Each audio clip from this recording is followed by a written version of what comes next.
Welcome to youTurn Radio. Here at youTurn Radio, we believe in big-hearted communities and small government. Join your hosts, NADIA RENNER, Tom Murphy, and Eric STEINMANN, as we work to put local governments on a diet and champion the charities that support your community. So come on, join us and let's turn it around. Welcome.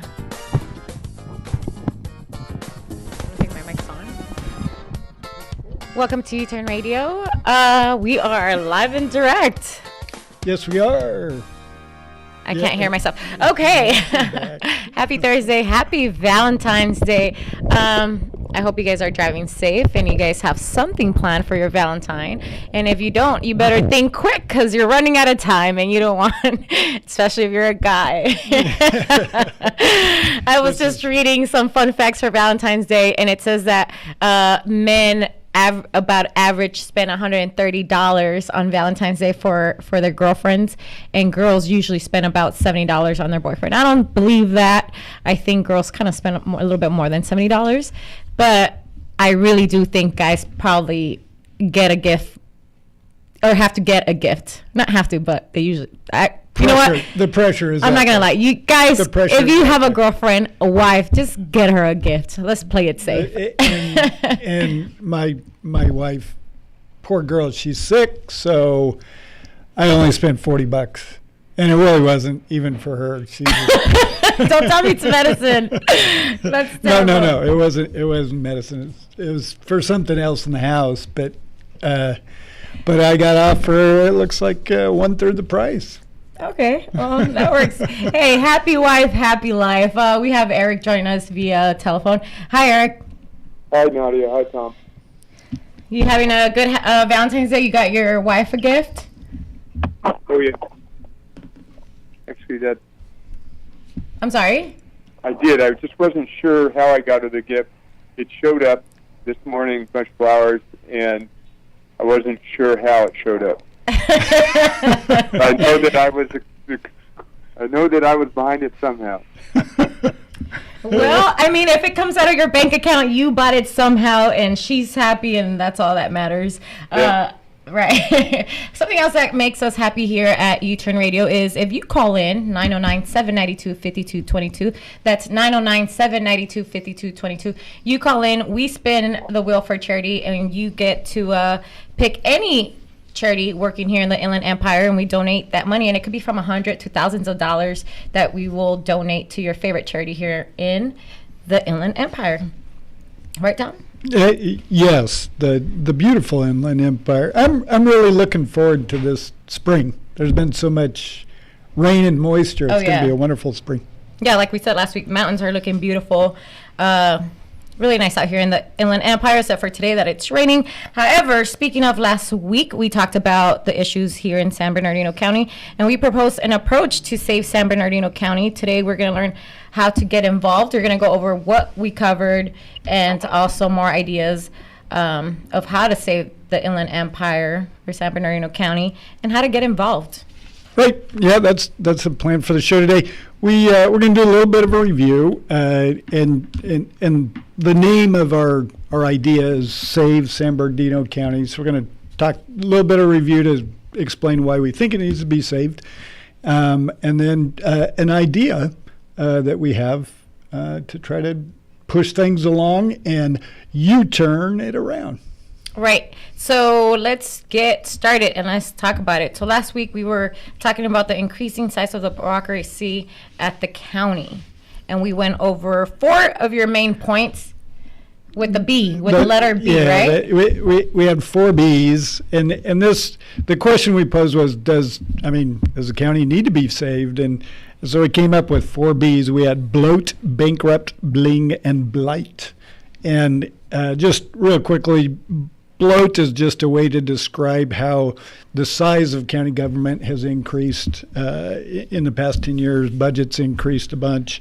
Number of employees has increased a bunch. And that's particularly concerning because if you have employees coming in the door, right? Right. Not all of them, but many of them, some of them will stay 20, 30 years and be due a pension. And that kind of rolls into the second B was bankrupt. County isn't bankrupt yet, but they do have that's bankrupt, depending on how you define it. They are. How would if they were honest about their pension debt, they cannot meet their obligations as they're due. Their obligation is to fund that pension every year, and they have no way of doing that without shutting down the county for 4 years.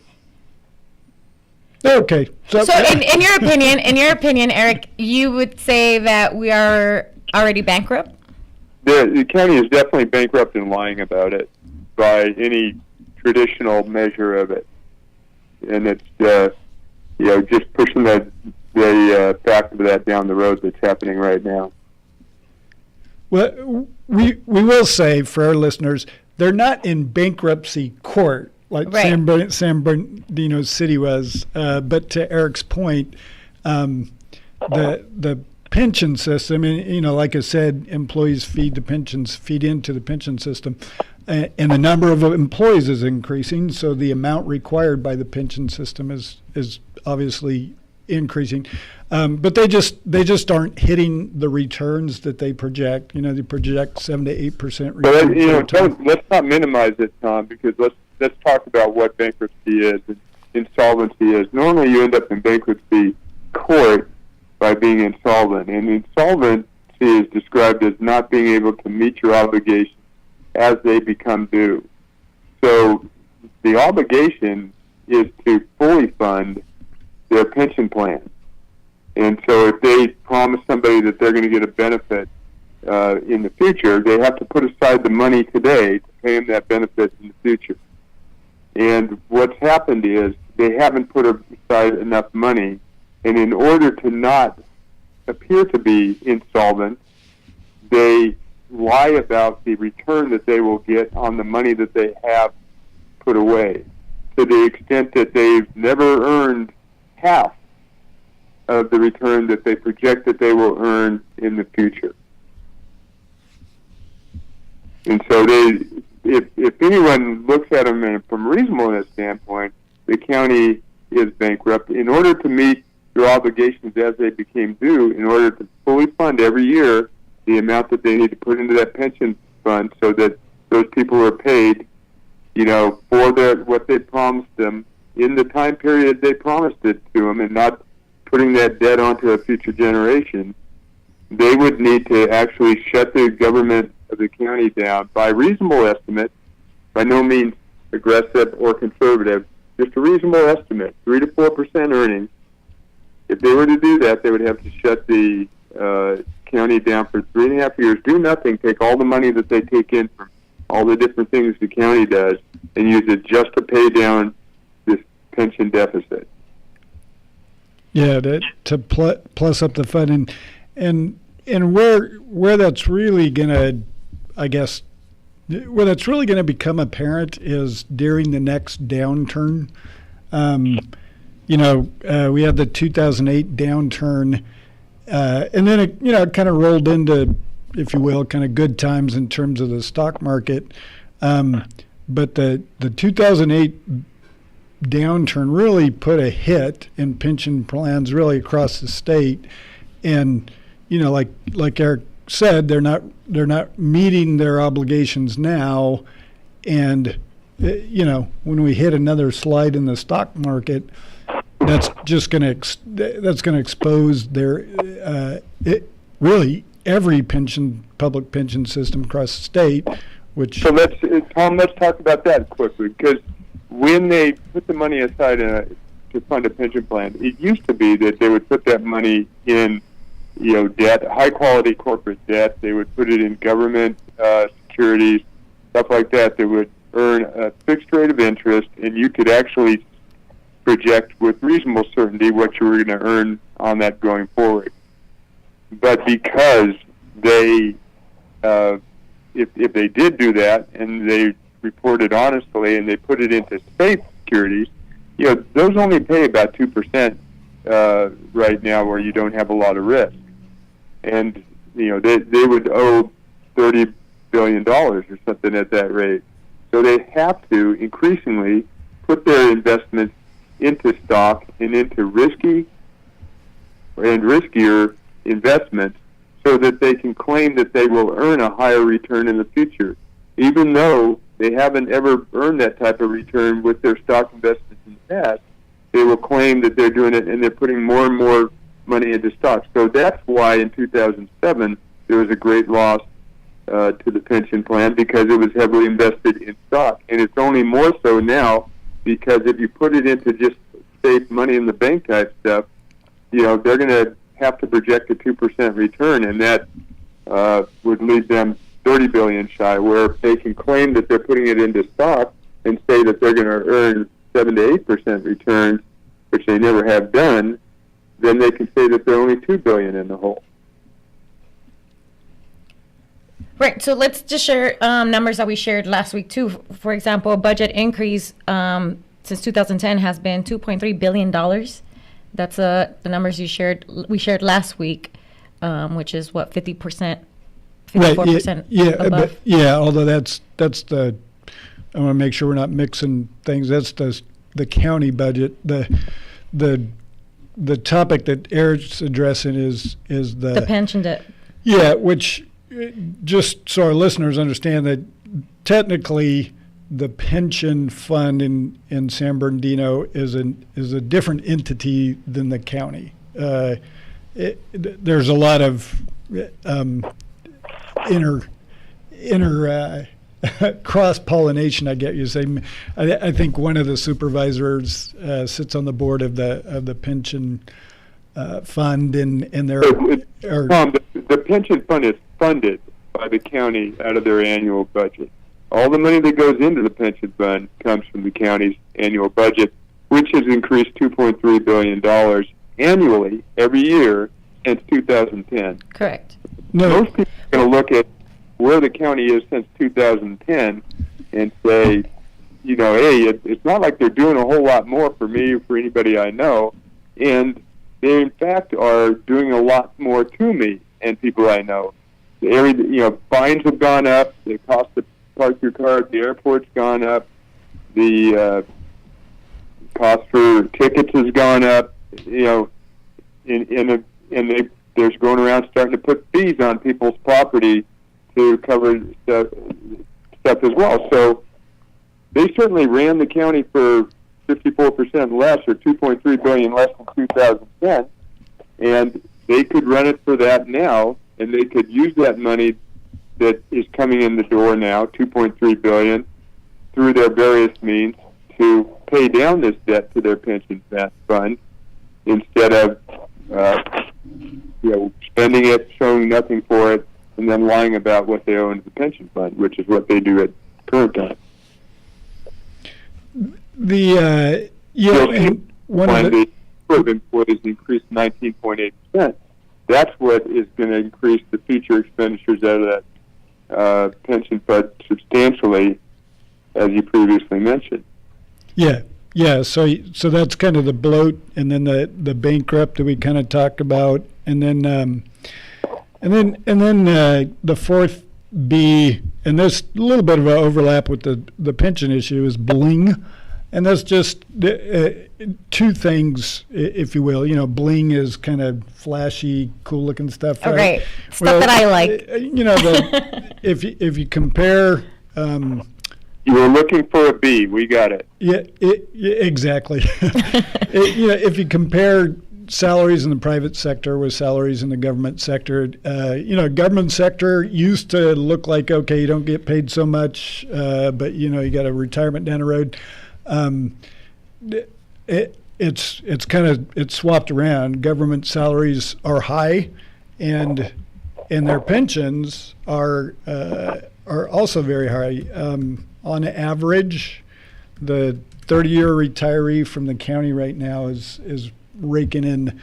This is just on average. Right. If you work for the county 30 plus years, you're raking in $93,000 a year just in pay. That doesn't include like medical benefits or that type of thing. The max you can get from Social Security, I think, is 3 times less. It's like $33,000. So the third bling, the third B I was looking for there was just the just the disparity between pay and benefits for government as compared county government as compared to folks that are just slugging it out, the middle class, trying to make. Well, no, let's not say the middle class that are slugging it out. It's the average pay. The average pay for government employees is approximately double the average pay for the people in the private sector. And it's not just a 3 times difference on pensions. The most you can get from Social Security is $33,000. That's not what the average is. On average, their pensions are more like 10 times what they are in the private sector. And then to kind of push this along, the last B was blight. So these are, and the idea there that the county is in terms of why we're spending all this additional money. The poverty rate in the county has gone up by how much, Tom? About 50%. It went from did I write that down? Last week's show, it went all the way up to 19%. It dropped back a little bit, a couple percent, in step with the recent, or in step with the economy. So that would have sent it back down to maybe 17%. But if you compare San Bernardino with other California counties and with other counties across the nation, the rate of poverty, there are 10 counties across the nation, and only Miami-Dade exceeded San Bernardino County for a rate of poverty. So, yeah, there's not more than 10 counties across the nation. I can assure you on that. So, no, it was just a specific study that they did where they compared these 10 counties but the point is, I mean, they started spending all this additional money in 2010, and poverty rate was a lot less in 2010 than it is now. Is that correct? Yes.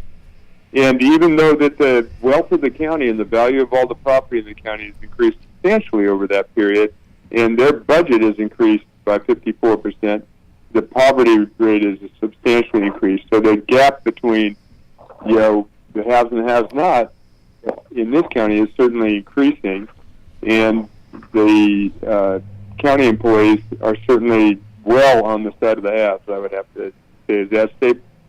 Is that a fair assumption or a fair statement? Yeah, I would say definitely, particularly for, if you will, electeds, upper management, and safety, public safety employees. If you're in any of those groups, you're definitely on the plus side or the high side of the median family household income in the county, which is about $56,000. And what I just described, that group of folks, most of them are north of $100,000 in terms of pay, and some, the average elected salary for San Bernardino County is $318,000. So the point, does it need to be saved? It certainly needs a substantial overhaul, right, in terms of comparing what county government pay and benefits are as compared to the people that they're providing services to. It's a disparity that needs to be corrected. So the idea is, how do we go about correcting that? Right. What's the plan? What can we do to save San Bernardino County? So we came up with 5 different. Five different. We have 5 principles. Yeah, and basically the idea is these 5 principles. We think if an elected official subscribes to them, it'll give them a intellectual platform by which they can approach problems within the county and try to save San Bernardino County. So I'm going to have to really blast through those. Basically, the first principle is the issue of conflict of interest. Even if there's an appearance of conflict of interest, the potential of appearance of conflict of interest, you recuse yourself out of that decision. Straightforward there. Right. Second one is pay as you go, that they commit to a pay as you go and don't use debt. Third one is the parity between public employment salaries and benefits with private employer salaries and benefits. Which is kind of what we just went over right now. Yeah, and then the fourth principle is essentially how the county approaches their use of the law. In a lot of ways, the county uses the law to essentially protect their piece of the pie. Right. And we think that's wrong. So we would hope that an elected official would commit to changing that ethic or that approach in the county. And then last, we believe that Americans are generous people, and that many of these issues that the government thinks that, hey, we can solve this, that those are done much better by local people working locally, volunteer, nonprofit, those types of things. They're more efficient, they're closer to the issue, and most importantly, somebody's hard-earned money is not being taken and redistributed to a program that they may not care for. Right. It's something that you sitting at home can choose to support. So that's kind of our 5 principles, and we're almost at the break. So maybe coming out of the break, we can talk through. I think we have a little bit of a vignette over to FP5. Sean Wade's going to call in because there's a recent decision Update about that. Yeah. And then we can kind of talk through what we propose as a solution. Okay, perfect. So we're going to cut into commercial break, and when we come back, we'll go ahead and have Sean Wade with us, who's going to call in and also go through more of our plan and how you can get involved here and at youTurn Radio. Welcome back to youTurn Radio. We are going over how to save the county if you think the county needs to be saved, which after going over what we went over before the break, the county definitely needs to be saved. We went over some numbers. To Eric's point, we're going towards bankruptcy, or probably we already are in it, but we're not. It's still not necessarily out to the public. And like I said, that's Eric's point. I want to clarify that too. And then we are gonna go into how can we save San Bernardino County and our campaign. Yeah, We'll talk to the campaign. So you guys jumped into the 5 principles. The 5 principles relate to if people in government. We think that if people in government would, adopt them, live by them, that things would mostly work themselves out because the incentives would be in the right place. And so this is a campaign that so we have all these things where as the people we try to enact some controls and some improvements in government, but the people who can really do that are the people that are elected into office. But the people elected into office are elected by a lot of special interests, and they take money to get elected, and since they're making a whole lot of money when they're in there, they're pretty intent on staying in there, which means doing the bidding of a lot of special interests. They get them in there, and that's no secret to anybody.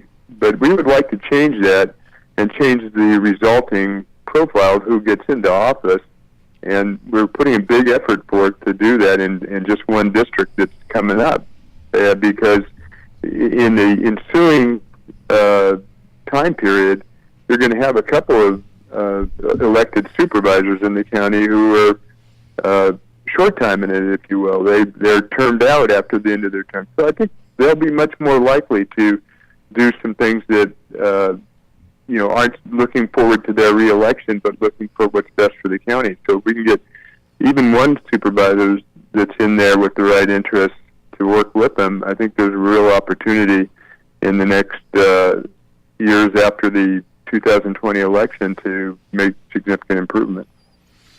Yeah, and that, I mean, you really saw that in the FP5 vote where it was 3-2. Right. You know what I'm saying? You got to convince 5 people. Well, not 5. You got to convince 3 people out of the 5 supervisors. Right, of whatever, resolution or policy you're trying to get through, and so we feel like really focusing on the 5th district race in 2020.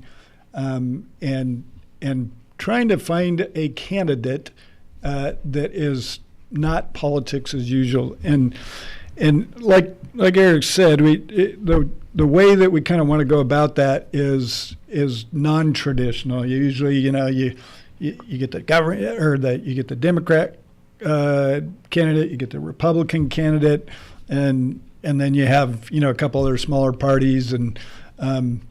They duke it out, and whichever one wins, and right. And usually that candidate is somebody from, if you will, within the system. We don't want to go down that road.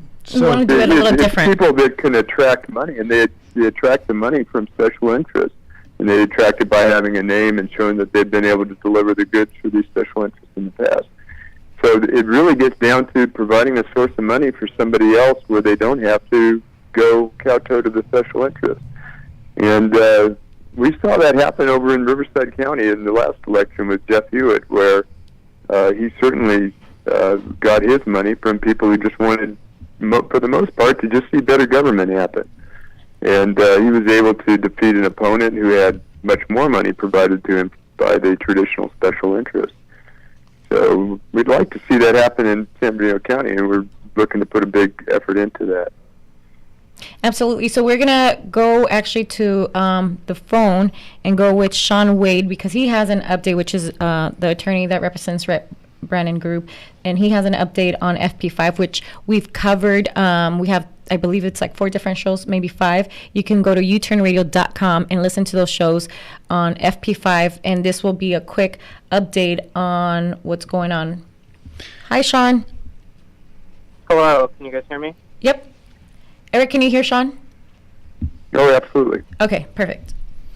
Hey, so as for the FP5 case, I'm not sure if this has been mentioned yet on the show today, but the judge is currently taking it under submission. His tentative ruling at the hearing on the demur, which is essentially the motion to dismiss, was that he was leaning towards siding with the county, meaning that he would dismiss the case without leave to amend, essentially without giving us a chance to fix the complaint, mainly because he believes that there are issues in the pleading that are fatal and can't be fixed.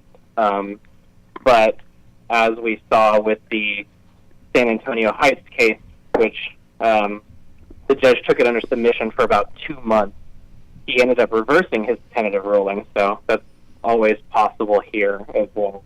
And Sean, that reversal was recent, was it not? Yeah, it was on the 8th. Okay, so very recent. And Sean, what was the basic gist of the judge's decision in the San Antonio Heights case? Well, essentially, the issues there were a little bit different because in that case, the county was trying to annex territories through the LAFCO entity.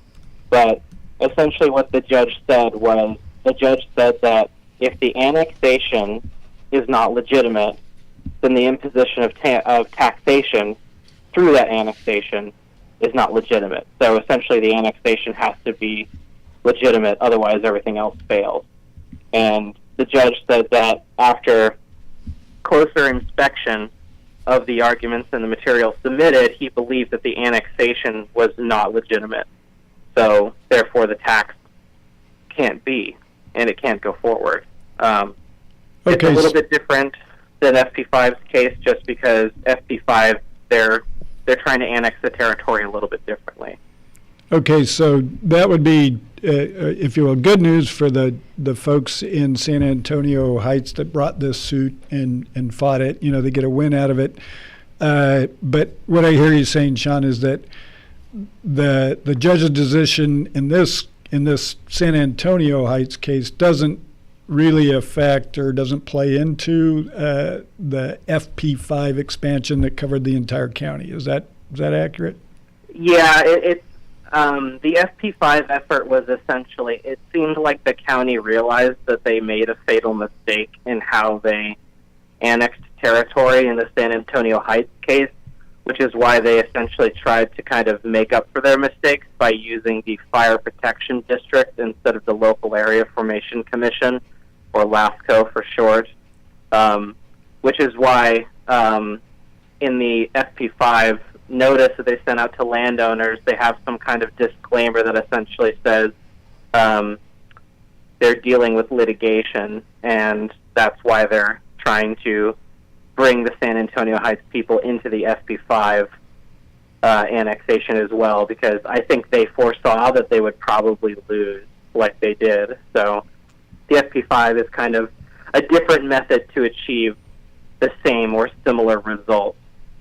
What ended up really being different was in the San Antonio Heights case, they weren't really adding new areas to the annexed property. They were just taking areas that were already annexed and putting them in a different district. They weren't adding new property. So the county tried to correct their mistake with FP5 by taking, that's part of the reason why they took the very small Hellendale district and then expanded it, because essentially what the judge in the San Antonio Heights case said was if the county had tried to take an existing district and add new territory to it, that would be different and it would be valid. But that's not what they did here. So because the annexation is not valid, the tax can't be valid. So, that's the essential kind of, breakdown of the difference between the two. Okay, thanks, Sean. Thanks for that. And it's all an effort by the county to get more money, right? Yeah. Because they're spending more money. They say they have a deficit, right? Right. Yeah, they have a deficit because their spending seems out of control. Okay. Thanks, Sean. Appreciate you calling in. Thank you, Sean. No problem. And to kind of use that to kind of segue back to what we're talking about, as Eric said, leadership. We want to see elected leadership that's dialed into these types of issue, and dialed in not on behalf of the county bureaucracy, but dialed in on behalf of the people that they represent. So you would hope that a county supervisor would see this and say, "Hey, wait, we're imposing a tax and we're not voting on it." Right, and I'm not going to do that. And 3 out of 5 voted for that tax fee to be approved. Right. Right. So that's why one of the main reasons we want to introduce this campaign and have somebody, like you said, not traditional, somebody different, somebody that cares, somebody that wants to create change without a personal agenda. Right. And we don't have any agenda in who we're going to back on this, right? Our only agenda is spelled out in those 5 principles, and if you're a Democrat or you're a Republican or you feel this way or that way on anything that doesn't have to do with those 5 principles, that doesn't matter to us, because what we're trying to do is say that if somebody trying to create a system where people will do a better job because they're living within that system, and it's not trying to find somebody that's going to magically save the company or save the county for a few years. We want to create a change that's going to last. And in order to do that, there has to be a different way for people to get elected. Being elected can't be such a rosy deal that everybody wants to do it and be in there forever, quite honestly. That's part of equalizing pays with the private sector. They can leave that job and go get a job in the private sector and make the same amount of money, and that takes this incentive to take whatever and make whatever promises and do whatever to stay in office. So let's talk about what we're looking for as far as where can we find this type of candidate? Where can we, who could it be? Can it be anybody that says, you know what, I agree with what they're saying. I agree with the 5 principles that they're talking about. I want to see change in my county.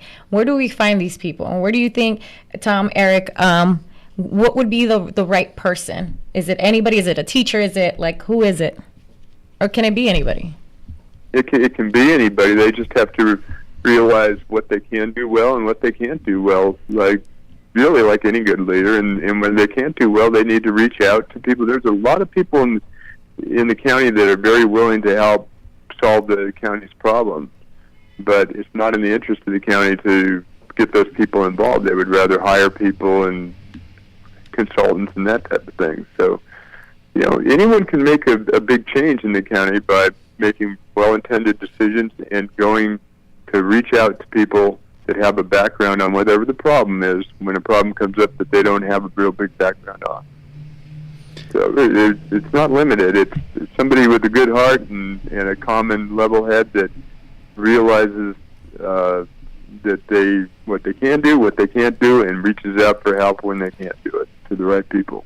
I'll say this: if there's anybody that that will fit this, and that kind of would agree with the principles, or if it's you listening and you agree with the principles and you're like, that's something that I can probably get into, it's something that I like, I'm already doing or trying to make a difference in the county, you can email us at info@youturnradio.com. That's info@youturnradio.com. You can shoot us an email and get a hold of us. Yeah, and we actually are trying to put together a plan where we do this in kind of a structured way. Basically, we want to do kind of an ad campaign in the fifth district, and basically encourage people to nominate somebody to run to if you not run for office, to actually do some interviews, some video interviews, that type of thing, and then folks in the community can watch those videos and say, hey, I like that person, I like that, and then there'll be a little bit of a vetting process, that type of thing. But what we want to do is kind of push it down to the community level where they can say, hey, the guy who runs my son's baseball team, mm-hmm. I think he'd be great. He's a great leader. He's a lot of common sense, and I think he'd be good. I want to nominate that guy, and we'll kind of work to kind of get as many folks that will kind of go through that process, right? And then give people in the community an opportunity to say, hey, I like these two or three, and then once that's done, if you will, that selection process, then we actually support their actual run or candidacy for office. Yeah, so all the best leaders don't really want to go out and shake hands with people they don't know, kiss babies and all that kind of political stuff, make speeches and that type of thing. So right. we're saying, let's just get a good person out there, and then we'll do the heavy lifting to get them in if we can. I definitely, yesterday I was listening to Jeff Hewitt's interview. We had Jeff Hewitt, at the time he was the mayor of Calamasa, now he's the supervisor, right, of Riverside. Yeah. But he's still a pool contractor. Right, that was going to be my point.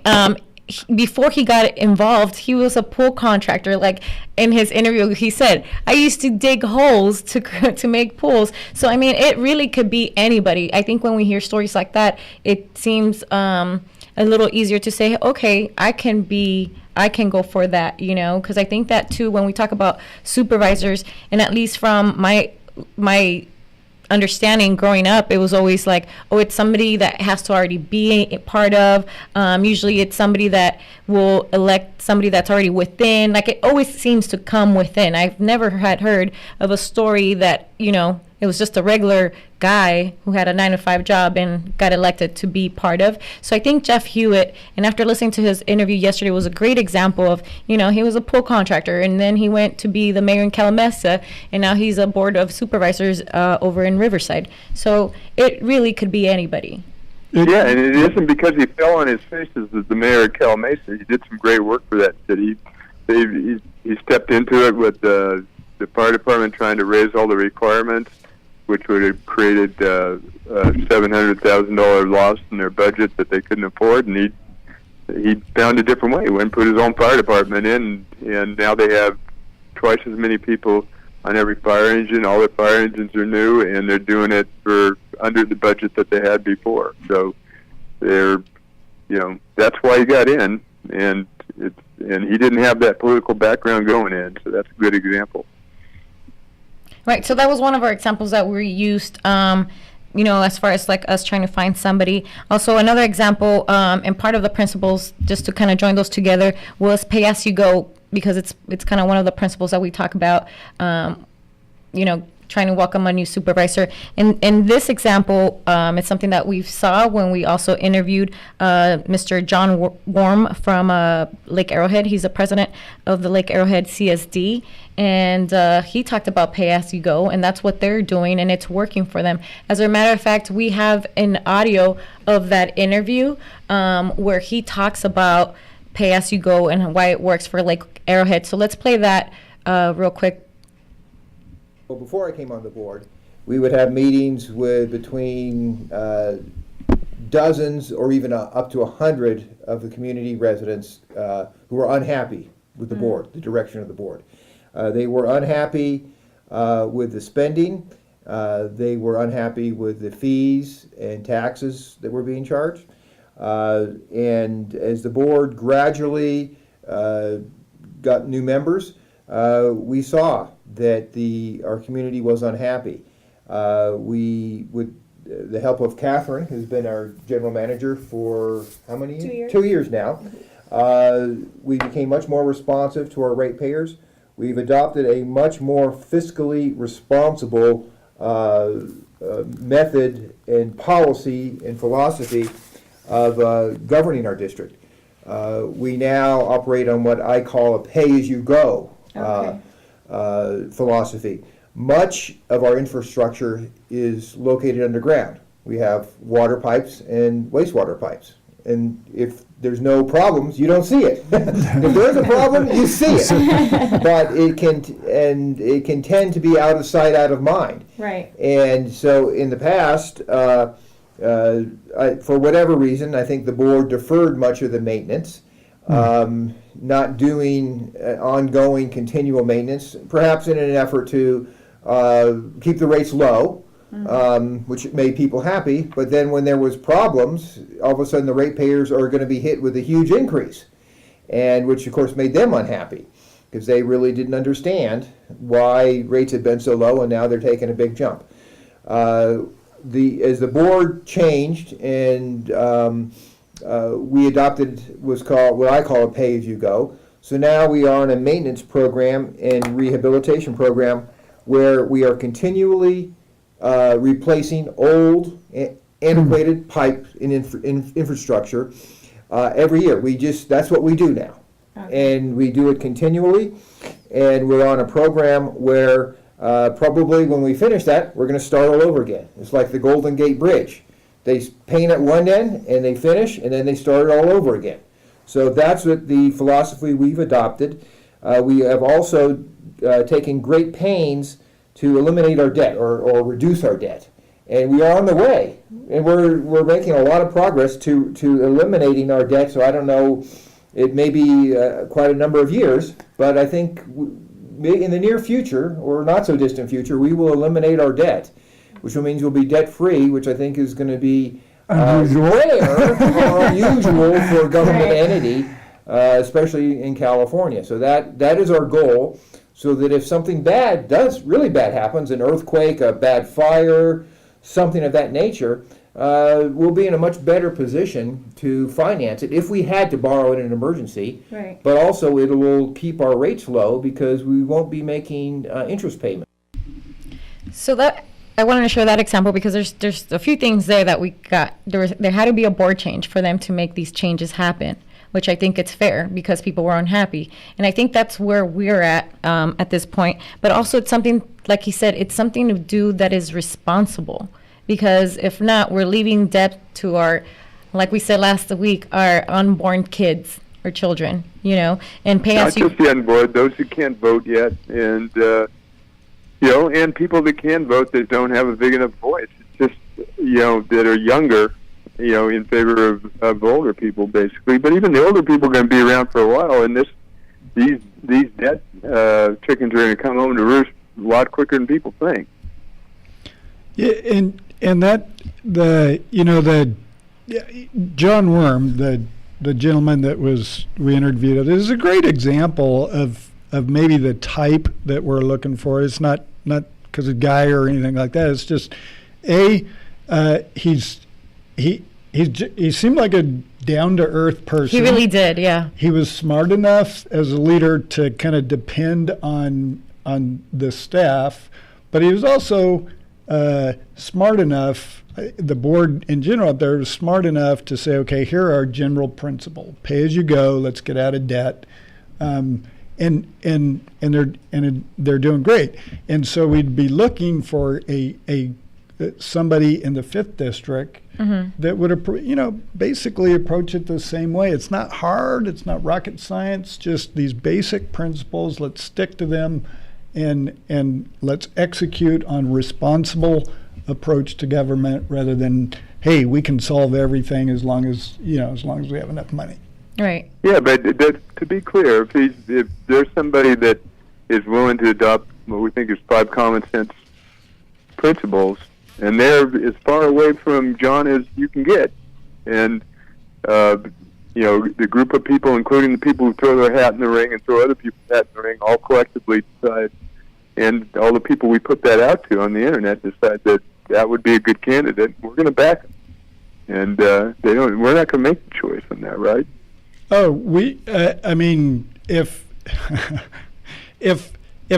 the person that kind of works through this whole process is a pink polka dot Martian, and they subscribe to these 5 principles, and the collective community views the videos and say, we want that pink polka dot Martian, right, to representative, we're gonna get behind them and support them. And it's possible. I mean, I think we've shared different examples from different people that are applying what we think is responsible, Yeah. So I definitely think it's possible that you can definitely do that. Yeah. So maybe to kind of wrap, because this was a 2-show series, I guess you might say, to kind of wrap it up, to review, the San Bernardino County need to be saved. Yes. Can we save it? No. The people, an interested and engaged electorate, group of voters, those are the folks that can save it. We do believe that increasingly San Bernardino there's just a disparity. It's like a ruling class that runs the county, and the rest of the subjects rather than the citizens. Right. If you're in Britain, you're a subject, right? Right. We're not subjects here. We're citizens, and so there shouldn't be this huge disparity. So because we kind of see that. Because elected senior leadership compensation issues just add a disparity compared to the people that they're providing services to, the growth of bureaucracy, and the fact that this is the only way to feed this beast is more money, right? More taxes. Right. The way they feed it is oppression. Forcing people to do things they don't want, generally for a fee that goes to the county. So, what we're doing is try and make a difference in that, but also to make a difference where we have a very good, well-run county, and then if there's money left over, that can be used to support, things that will make people's lives better if that comes around. It's increasingly that our companies are doing business against other countries, that are entities that are backed by other countries, and so you need to take a large entity, maybe like San Bernardino County, and provide, put some support behind some industries in the county. But we can't even talk about that right now until we get the county's financial house in order, and have something that people believe in and trust in. So that's really where we're going, I think. And we're trying to showcase that as well once we find that person, so it could be an open conversation, which I think is really important, an open conversation, and to show what we're doing and who it is and get to know them, to have a better relationship with our supervisors that are representing us, the people. Yeah, and people are have confidence that this is how that person got in there, that there's no reason for that person to be in there other than they want to help make things better as well. And then people can get behind them. And if it's, different situation from what we got right now. Absolutely. So you can reach us if you have any information, or you know somebody that's already making a difference in the county that you think would be like a great person to adapt the principles and be part of, a change. You can email us at info@youturnradio.com. That's info@youturnradio.com. We would love to hear from them, and we would even bring them on the show as well. So that's how we could get to start to get to know them. Or we won't bring them on the show if they don't. If they're shy, they can do it too. We'll go to them and we'll interview them and talk to them and we'll do the hard work. And they don't need to go about dialing for dollars and shaking hands and giving speeches and kissing babies. Kissing babies might not be that bad, but. Well, that's going to wrap it up for us here at YouTurn Radio. Thank you, Eric. Thank you, Tom. And happy Valentine's Day. I hope you guys have a great day. For more YouTurn, make sure you go to youturnradio.com and get more of our shows. Get to know FP5, which we mentioned today. Jeff Hewitt, which we mentioned today. There's a show with him. There's 2 interviews up there with him. Anything YouTurn. And if you want to learn some good stuff, make sure you go to youturnradio.com. That's it. Bye, guys.